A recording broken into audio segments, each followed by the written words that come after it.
हाँ तो फिर भरपूर स्वागत बा आप सभी के भाई भोजपुरिया यूट्यूब चैनल में। तब की बार फिर भोजपुरिया शेरपा और स्टार पवन सिंह जी की नया गाना ओढ़नी के कोर सारा फैंस लोग देख सुन रो रहल बड़ो, गजब के तबाही मचा रहे जो उनकी पवन सिंह जी सालों बाद ऐसा बड़ा दर्द भरा गीत लेके आए बने जो उनकी तबाही मच गई बजी। हाँ सिर्फ फैंस लोग यहाँ स्टार लोग के भी खबर ला, स्टार लोग भी काफी खुश बड़ो ऐसा प्रोजेक्ट देख और दर्द के आंसू बाड़ो ऐसा महसूस कर पवन सिंह जी इतना दर्द बया आंखों दिल से गाना कहल बने जो उनकी चारों तरफ गर्दा उड़ गई। जी हाँ तो कहल जाओ ये पर नया बड़ी खबर सामने आइल बा जिसमें कि अक्षरा सिंह भी पवन सिंह के वीडियो देख के रो के कैले बड़ी बुरा हाल और काफी अफसोसजनक बात भी रखले बड़े। जी हाँ तो सारा खबर बताए आप लोग के उनके ये गाना कितना रिकॉर्ड बने और अक्षरा सिंह का कहल बड़े कैसे रो के कर रहे बुरा हाल।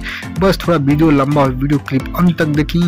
उससे पहले एक और रिक्वेस्ट करें आप सभी के यदि आप भाई भोजपुरिया यूट्यूब चैनल पर नया बानी जुड़म जरूर सब्सक्राइब करके घंटी ऑन कर ली ताकि तक सभी लेटेस्ट न्यूज बड़ी खबर सबसे पहले पाएम कोई न्यूज मिस ना। हाँ तक कहल जा पवन सिंह फिर कई सालों बाद ऐसा सबसे बड़ा दर्द भरा गीत, लेकिन वो भी गीत डायरेक्ट फुल वीडियो ही। जी हाँ ओढ़नी के कोर की सिर्फ अकेला पावर स्टार पवन सिंह जी के स्वर बा और बिट्टू बिहारी के गीत बा और संगीत बॉलीवुड म्यूजिक टीम आदित्य देव जी बा और पवन सिंह जी अपना प्रोडक्शन द्वारा लेना अपना खर्च द्वारा अपना लागत द्वारा तबाही में चलो परफॉर्म के बाद बोले कोमल सिंह की जोड़ी में नजर आए वीडियो में वो भी पहली बार। जी हाँ इतना बड़ा दर्द भरा गीत उनकी चारों तरफ दहशत फैला दल बने। फिर पवन सिंह जी दर्द के आंसू रुला दल बने सारा फैंस जैसे पवन सिंह सुर के बादशाह सुर के सम्राट में दर्द गीत काफी प्यारा मधुर आवाज में प्रस्तुत करने वो तर और काफी बेहद प्रस्तुत काफी धमाका बाजी। हाँ तो आप लोग सुननी कि ना बताई कमेंट के कैसन लगला उड़नी को नहीं सुने Pawan Singh official YouTube channel जाके जरूर सुन सकते और ये पर सारा स्टार लोग भी रो जम के तबाही मचा रहे बड़ो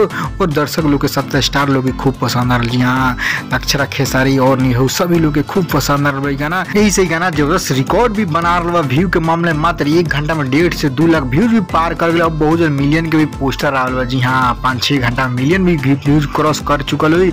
जी हाँ तो आप सभी इधर खूब प्यार इस बार देते रही और अक्षरा सिंह भी कांग्रेस देकर म्यूजिक टीम में बधाई दे बड़ी और खेसारी भी जो सारा स्टार लोग तो आपसे कांग्रेस बधाई जोड़ दी।